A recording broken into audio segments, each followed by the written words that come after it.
Bonjour tout le monde, bonjour les filles. Je suis ravie d'être avec vous ce soir pour l'enregistrement de cette vidéo pour le Festival de romans féminins virtuel 2021. Bon, c'est dommage qu'on ne puisse pas se voir en vrai, mais c'est vrai que ça fait plaisir quand même de se voir en virtuel de cette façon. Donc, c'est déjà pas mal. Et puis, ça va permettre aux lectrices de se changer les idées parce que, bon, les nouvelles ne sont pas très bonnes et on se dit, au moins pendant 2 jours, on va se consacrer au festival. Donc, je suis ravie d'être avec vous ce soir. Et je vais vous laisser vous présenter parce que, bon, d'habitude, c'est moi qui le fais, mais voilà, cette année, bah, donc, comme on change, eh ben, on change aussi. Et c'est vous qui allez vous présenter vous-même. Donc, je vous laisse le faire. Et puis, bon, comme il y a une petite nouvelle parmi nous, eh ben, on va laisser commencer en premier. Je suis Laura Black, auteure de romances. Je touche un peu à tout puisque j'écris en romance contemporaine, en romance historique et également en romance fantastique. Enfin, plutôt du fantastique avec un peu de romance édulcorée à la romance. Je suis publiée depuis 2017, sans dire de bêtises, principalement aux éditions Addictives et chez HarperCollins France, et tout bientôt aux éditions Elixeria pour mon prochain roman fantastique. Super, merci. Eh bien, puisque les deux autres connaissent déjà bien le festival, allez-y. Bon, bah allez, je me lance.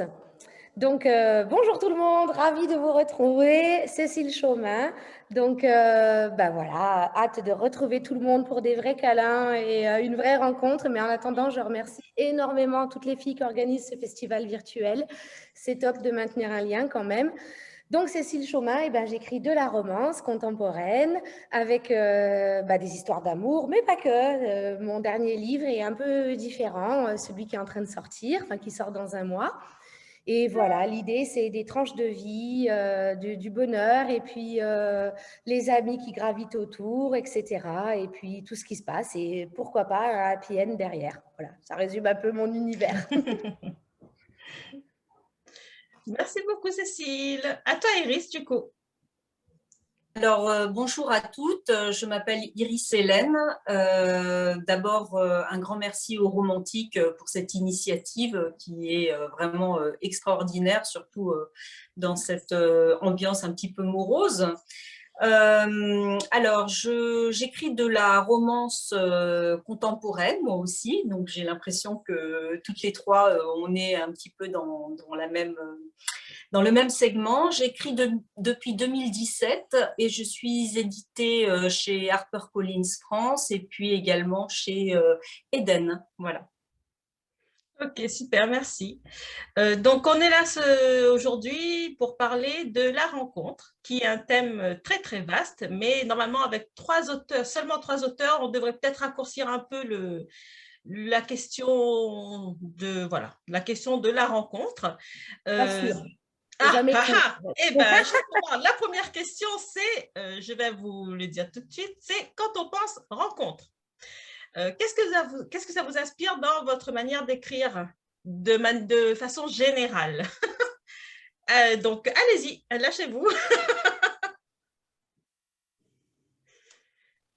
Eh bien, bon, ben, Bon, puisqu'il y a des allez. typiques, je vais nommer Amstramgram Cécile. Allez, super. Donc, la romance, la rencontre, qu'est-ce que ça m'inspire? Alors, moi, j'aime bien dire que la rencontre, c'est pas forcément que deux personnes.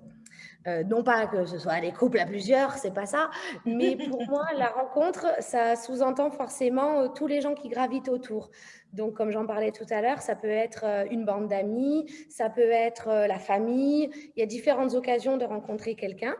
Et souvent, on pense qu'on est parti pour rencontrer l'homme de sa vie à un endroit bien précis et ça ne se passe pas du tout comme on l'imagine. On ne rencontre pas du tout à l'endroit où on pense qu'on allait rencontrer la personne. Et c'est ça que j'aime, moi, c'est jouer avec ça. C'est les différents univers, les différents endroits où on peut rencontrer quelqu'un et la magie qui va se créer autour parce que c'est très souvent, et c'est là-dessus que j'aime jouer, l'endroit le moins probable, la personne la moins probable qu'on pensait rencontrer qui va finalement être la bonne et j'adore voilà, tricoter autour de ça, tricoter autour de ces rencontres improbables et voir ce que ça va donner. Ok, super. Je laisse la main. Laura? Pour moi, la rencontre dans un roman, c'est vraiment un axe, enfin, c'est un élément central et fédérateur. Je rejoins Cécile où voilà, ça peut être atypique avec plein de monde, seulement les deux personnes. Moi, c'est souvent mes personnages en fait qui me guident. La rencontre pour moi implique souvent plus effectivement également que les deux personnages ou pas. Hein. Là, c'est vraiment les personnages qui me guident. Mais j'aime toujours lui donner un sens. Pour moi, la rencontre, elle a un sens. C'est pas forcément une rencontre. Alors, elle est anodine, mais en même temps, elle indique aussi plein de choses sur ce qui va se passer après, sur notamment ce qui se met en place entre les personnages de façon subtile, ce qui se dit aussi entre les lignes. Et je sais que, en tout cas, la première, la rencontre, la première vraiment grande rencontre, c'est vraiment quelque chose qui, pour moi, revêt une importance primordiale et sur lequel je passe beaucoup de temps à travailler pour justement créer tous ces petits fils que je vais pouvoir détendre et développer au fur et à mesure. Mais il y a forcément un sens particulier. Enfin voilà, est-ce que c'est une rencontre qui va se passer dans la bonne humeur, dans la tension, une rencontre impromptue ou programmée? Enfin voilà, c'est tous ces petits éléments qui, pour moi, sont importants. Ok. Iris? Alors moi j'aime bien écrire les chapitres consacrés à la rencontre des héros parce que en règle générale ça me permet de camper un univers et une ambiance en fait. Ça me permet de distiller plein de petits détails sur la vie de l'un et de l'autre. Sur leur caractère, ce qui va me permettre ensuite comment dirais-je, de développer leur caractère par la suite dans le corps du récit. Et j'aime bien les rencontres qui au départ sont un petit peu conflictuelles, voilà, où ça se frite, où c'est pas forcément je le vois et tac, c'est le coup de foudre. J'aime bien au contraire quand, oui, comment dirais-je, le contact au départ est un petit peu conflictuel, voilà. Donc je suis plutôt dans ce genre de scénario. Ok. Et ben, en parlant de scénario, du coup, l'un des scénarios utilisés en romance principalement, mais ça peut être aussi dans d'autres domaines, c'est le coup de foudre. Donc, est-ce que vous l'avez déjà utilisé et est-ce que vous y croyez d'abord? Et si vous avez déjà traité ce coup de foudre, comment est-ce que vous l'avez fait pour justement que ce soit plausible dans l'évolution par la suite de l'histoire de l'histoire d'amour ou chez les personnages ou de l'histoire tout court, même si à la fin donc c'est pas forcément, ça se termine pas forcément bien comme disait Cécile tout à l'heure. Donc comment est-ce que vous l'avez traité ou pas cette histoire de coup de foudre? Et est-ce que vous y croyez donc? Eh Laisse-moi ben, répondre avant moi pour une fois, on change. oui, oui, ben justement, j'allais dire, ben, puisque je vais devoir encore une fois nommer quelqu'un, ben, on va commencer par Iris. D'accord. Alors, moi, les coups de foudre, j'ai bien réfléchi. Et en fait, pour moi, un coup de foudre au départ, c'est pas forcément de l'amour, c'est souvent une attirance qui est plutôt du domaine du chimique, des phéromones presque. Et donc, j'aime bien décrire ce type de tension, mais ça ne va pas me permettre de développer le sentiment amoureux qui forcément à un moment va apparaître dans le corps du récit. Donc attention au coup de foudre, c'est pas forcément le moment où on tombe amoureux, d'accord? Enfin, à mon sens. Après, peut-être que les avis sont partagés. Donc, pour moi, quand il y a coup de foudre, ça va me permettre de broder sur plutôt ce qui a trait à la sensualité, au regard, au jeu de séduction, etc. Voilà. Est-ce que j'y crois? Avec ce bémol que pour moi, coup de foudre, ça ne correspond pas à être vraiment amoureux d'une personne et envisager de faire sa vie avec elle, d'accord. Oui, bien sûr, j'y crois. Mais encore une fois, pour moi, coup de foudre n'est pas vrai sentiment amoureux. Voilà. Ok. Laura, qu'est-ce que tu en penses? Alors, je pourrais reprendre les mots d'Iris parce que c'est pareil. Je joue beaucoup sur cette notion d'attirance spontanée qui percute un peu mes personnages, alors qui n'est d'ailleurs pas forcément toujours complètement partagée.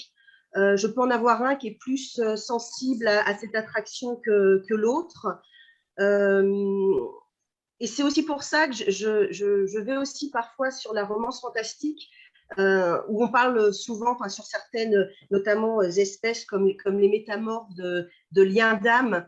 Et j'aime bien, pour le coup, là, on peut travailler là-dessus, mais toujours avec aussi ce bémol parce que, notamment dans mon prochain fantastique qui sort, où je suis sur ce lien d'âme, mais ça ne veut pas dire non plus sentiment amoureux. Ce n'est pas parce qu'il existe quelque chose de spontané, de brûlant et de fort que l'amour, il en découle forcément de l'amour. Et j'aime aussi travailler sur toute cette construction du lien amoureux dans le jeu entre les personnages, alors que ça soit en tension ou dans le jeu. Mais j'adore cette phase. Et j'ai rarement des personnages qui tombent, enfin, qui s'avouent leur amour au bout de 3 pages. Chez moi, ça n'existe pas. J'aime vraiment toute cette construction qui permet vraiment de voir le couple s'attacher progressivement sur des choses qui sont autres que simplement cette attirance physique. D'accord. Est-ce que du coup, puisqu'on est sur la question aussi donc, de l'âme sœur en paranormal, est-ce que du coup, c'est la même construction âme sœur, coup de foudre, ou tu le vois différemment? Non, je le vois différemment parce que pour le coup de foudre, je suis vraiment comme Iris, plus sur l'attraction, l'attirance physique. Le lien d'âme, pour moi, va bien au-delà. À la limite, c'est le coup de foudre fantasmé avec tout ce qui induit beaucoup plus que simplement l'attirance physique. En fantastique, on peut justement jouer là-dessus. Je ne sais plus qui a dit, mais qu'en fait, un fil rouge nous relie à toutes les personnes importantes pour nous. C'est un peu ça. Et le lien d'âme, pour le coup, on peut beaucoup plus jouer sur certaines nuances, mais en tout cas, avec quelque chose qui existe pour de vrai, contrairement au coup de foudre où une attirance peut disparaître d'elle-même, contrairement effectivement au lien d'âme. Donc, c'est ce que j'aime aussi dans le fantastique, c'est qu'on a plein de petites nuances qu'on peut travailler en plus. D'accord, ok. Vas-y, à toi, Cécile. Trop forte les collègues parce que je suis complètement d'accord. Je pense qu'on tire un petit peu, alors ça c'est mon opinion, on tire un petit peu de toute façon de ce qu'on écrit, de sa propre expérience, même si mes personnages c'est pas du tout moi et c'est pas du tout la même vie et elles sont toutes différentes, tu tires un peu. Moi, honnêtement, les coups de foudre que j'ai pu avoir dans ma jeunesse, ça n'a jamais été des bonnes relations, hein. Ça n'a jamais été ce qui a vraiment créé quelque chose de sérieux derrière. Donc, et sur le coup, je pense qu'inconsciemment, je l'ai reproduit sur mes héroïnes. Il est clair que je pense que maintenant que j'y réfléchis, majoritairement mes héroïnes, elles n'aiment pas du tout le garçon au début. Peut-être parce que justement c'est le bon et parce que justement il va les pousser dans leur retranchement, au début tu rejettes un peu ça en fait. Donc ce que j'aime c'est justement ce côté où on n'est pas d'accord au début et j'aime beaucoup moi travailler sur les joutes verbales, sur la mésentente, où au final c'est peut-être la même chose mais il y a une approche qui est tellement rentre-dedans qu'ils ne se comprennent pas et ils ne sont pas du tout en osmose. Donc ce qui fait dire que je ne suis pas sur une logique de coup de foudre. Après, au fur et à mesure de la construction, tu apprends à apprécier la personne, à apprécier ses défauts comme ses qualités. Et la vraie relation, elle est là. Et moi, ce que je veux, c'est apporter une vraie relation, vraiment quelque chose de sincère entre eux qui se construit au fur et à mesure de la rencontre, au fur et à mesure des jours qui passent, voire des mois, des années. Donc, j'ai aucun roman qui commence avec waouh, c'est l'homme de ma vie, je le veux. Des fois, la fille va dire il est vraiment beau et puis derrière il est vraiment con, et puis des fois même pas du tout, elle voit pas le côté beau chez lui, elle voit juste le côté agaçant, le côté où il y a quelque chose qui cloche, et au fur et à mesure ils vont apprendre à se connaître et ça va créer quelque chose. D'accord.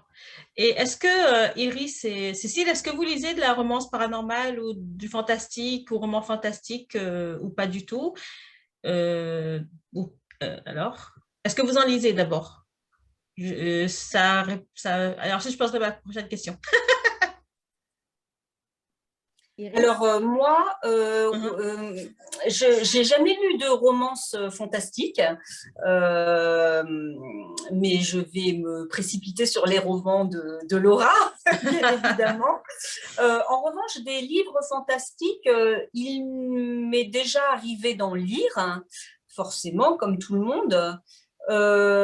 Maintenant, ça n'est pas forcément mon domaine de prédilection, ou alors quand il y a fantastique, il doit y avoir derrière toute une réflexion, je viens de buter sur le mot, sur notre vie à nous, notre société à nous, les questions qui… Voilà, le fantastique pur, hein, je ne suis pas forcément très preneuse. Voilà. Oui. Et toi, Cécile? Alors, j'étais en train de chercher parce que j'ai oublié le nom, mais oui, j'en ai lu. Alors, c'est pas de la romance, c'est du fantastique, j'aime beaucoup, qui joue, c'est un petit peu plus du Hercule Poirot fantastique, en fait, où c'est toute une série, où il y a toute une partie, en fait, où ça mélange des enquêtes réelles avec du fantastique. Donc, c'est ça que j'aime bien parce que c'est pas complètement fantastique. Et au milieu, sur chaque tome, il y a de la romance, mais c'est pas le premier objectif et j'avais bien aimé. Mais c'est ça que j'adore dans ce genre de forum et de rencontres, et ben ça me donne envie de lire ceux de Laura aussi, donc je vais m'y Ok, mettre. super. Donc, et donc la question, est-ce que dans les livres que vous avez lus, il y avait justement cette question d'âme sœur? Et qu'est-ce que vous en pensez justement sur de la question de l'âme sœur? Est-ce que vous y croyez aussi, ou plus facilement en tout cas en fantastique, ou pas du tout? En tout cas, est-ce que vous croyez que ça peut durer plus longtemps justement que le coup de foudre, au moins en fantastique, du coup?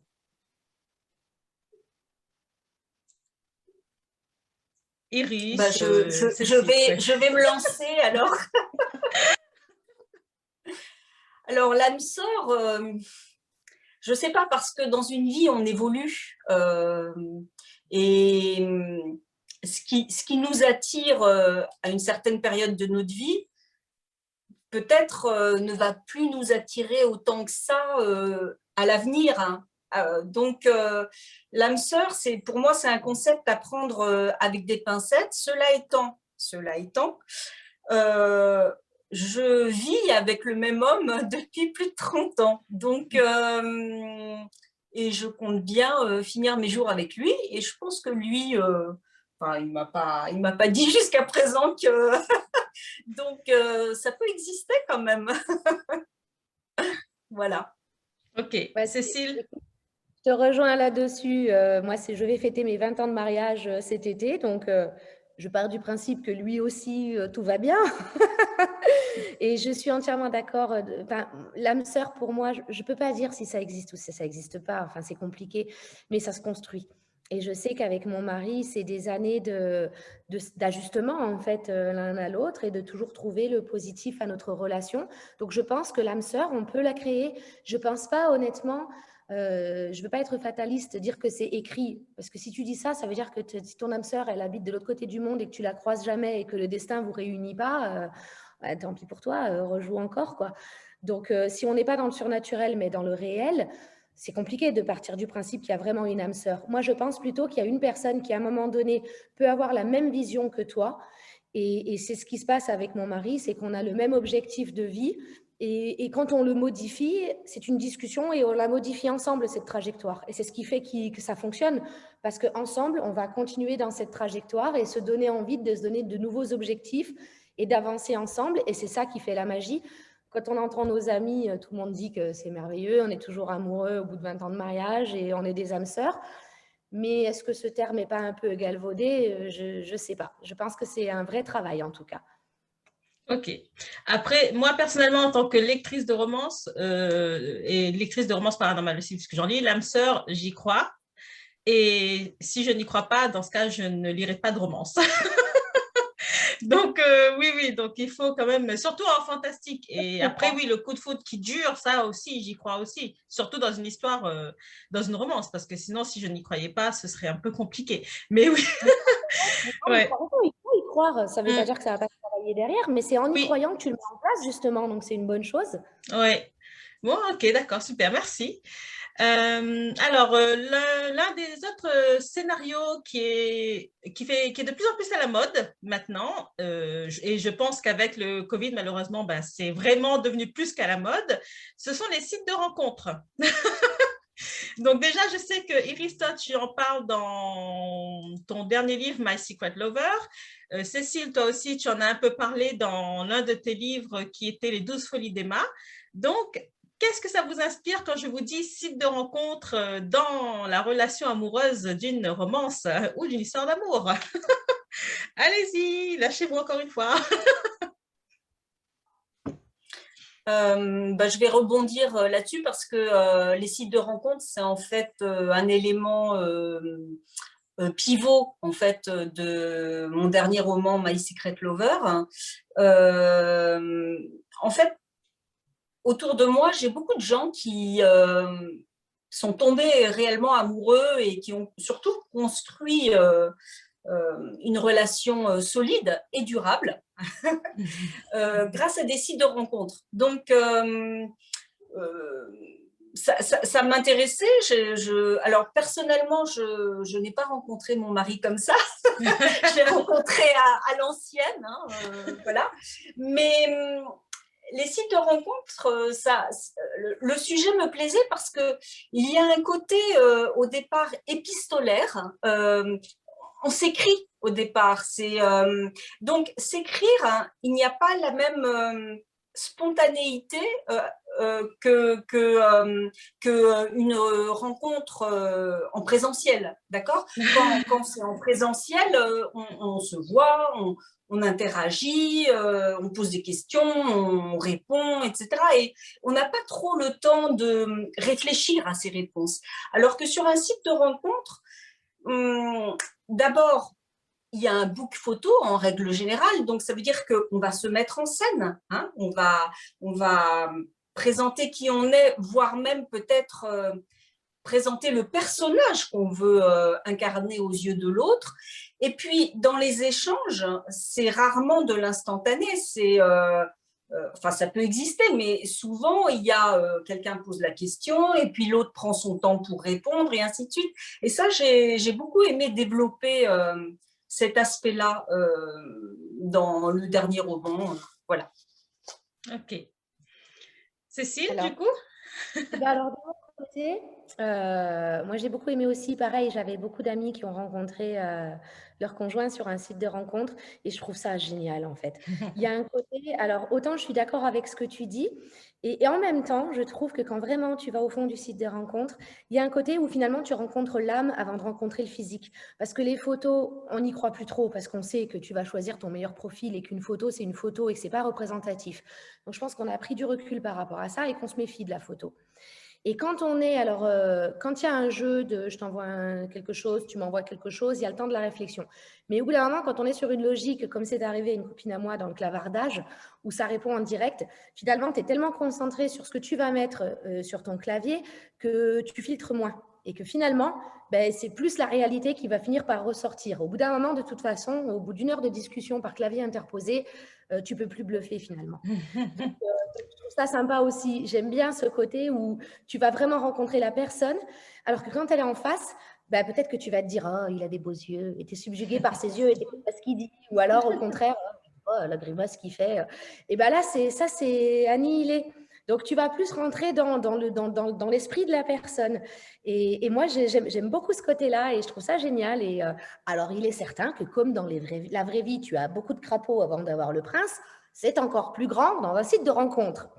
Tu risques d'avoir beaucoup de problèmes. Mais quand tu tombes sur une personne sincère qui est vraiment là pour rencontrer quelqu'un, eh ben, honnêtement, il peut vraiment y avoir de belles rencontres et je trouve ça cool. D'accord. Laura, est-ce que toi, tu as traité ce thème dans l'une de tes histoires ou pas du tout? Du tout. C'est vrai que spontanément, c'est pas forcément une thématique qui m'attire, mais c'est vrai de là d'en entendre parler, finalement, ça titille ma curiosité. Mais comme j'ai souvent tendance dans certains écrits, notamment en contemporain, à filer un peu sur le dark, je crois que je ferai quelque chose de moins joli qu'une belle rencontre. J'irai peut-être plus sur les crapauds, donc. Ouais, bah, ça tombe bien parce que ton dernier titre, c'est Enfoiré de Prince Charmant. Alors, faut croire que c'était prévu pour que ça en arrive là, n'est-ce pas? Crapaud, Prince Charmant, bref. Oui, oui, Et oui, tout à fait. donc, voilà. Donc, les personnages ne se connaissent pas. Et tu disais tout à l'heure que tu laissais les personnages travailler, enfin, t'inspirer justement. Et comment tu as travaillé leur rencontre dans ce livre? Enfoiré de Prince Charmant. D'ailleurs, tu peux nous donner enfin, tu peux nous résumer un petit peu l'histoire avant de nous expliquer comment tu as travaillé leur rencontre? Alors, en fait, à la base, ils se connaissent, mais ils se sont connus enfants. En l'occurrence, quand ils se retrouvent, donc elle, en fait, revient à Venise après 20 ans. C'était la fille de la cuisinière de la famille d'aristocrates à laquelle appartient Vitale. Et elle revient elle est rénovatrice, donc elle est là pour rénover les fresques et les peintures du palais. Et elle vient aussi pour retrouver la trace de son père biologique, puisqu'elle ignore qui il est. Donc, elle sait qui est Vitale quand elle le rencontre. Lui ignore, puisqu'il ne la reconnaît pas. Elle était petite quand elle est partie. Et elle préfère que ça reste comme ça, puisqu'en fait, à l'époque, sa mère à elle a été accusée d'avoir séduit le prince et de l'avoir poussé au suicide. Donc, en fait, elle revient dans un contexte difficile, puisque lui, avec le drame, il a perdu son père, il a perdu sa fortune, il a dû se reconstruire. C'est aussi pour ça, voilà, il a réussi à racheter le palais familial et il entreprend les rénovations. Et pour moi, il était important sur cette rencontre que ça soit un peu une rencontre choc. Je rejoins Iris quand elle dit ça permet aussi de montrer le caractère de nos personnages. Là, c'était vraiment ça, puisque moi, Vitale, c'est quelqu'un de très renfermé, de très froid, qui fait confiance à personne, puisque quand son père s'est suicidé, ben, à peu près toute l'aristocratie les a laissé tomber, sa mère et lui.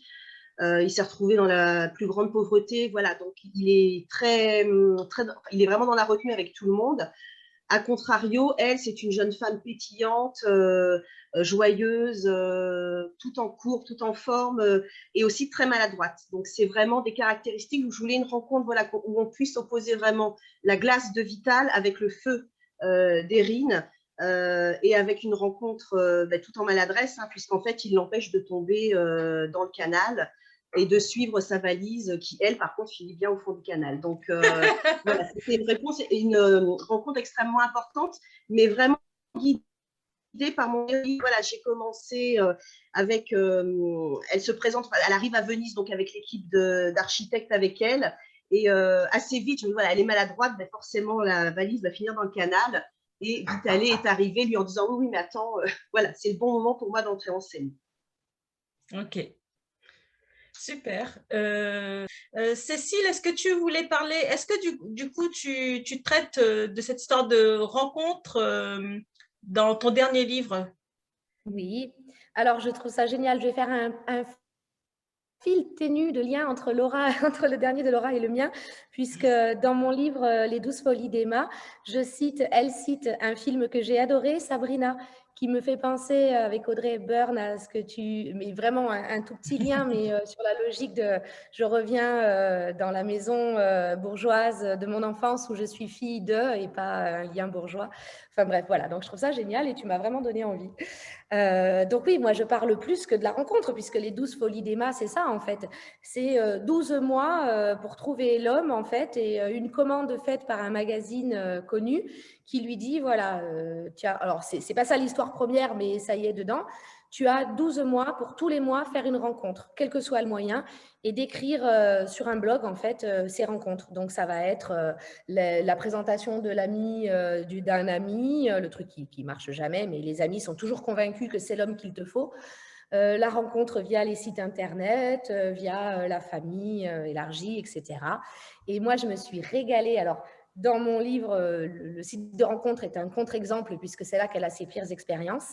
Mais je me suis régalée à décrire la réalité, le quotidien d'une fille qui, à un moment donné, doit quelque part, comme si on devait rencontrer quelqu'un. Et finalement, bien évidemment, celui qui lui correspond, c'est l'outsider, en fait. C'est pas celui qu'elle va vraiment rencontrer tous les mois. Donc voilà, donc je me suis régalée, honnêtement, avec beaucoup de rigolade avec mes copines qui m'ont beaucoup aidée dans la documentation et dans leur expérience personnelle de rencontre pour étayer un petit peu ces histoires. Ok, super. Bon, bah, écoutez, ben, merci beaucoup les filles d'avoir accepté de participer à ce festival. Donc, on vous tiendra au courant de tout. Et en attendant, ben, écoutez, prenez soin de vous. Et puis, ben, je vous dis à bientôt en présentiel, j'espère, très vite. Bye bye! Merci Merci. beaucoup. Bisous tout le Au monde. revoir.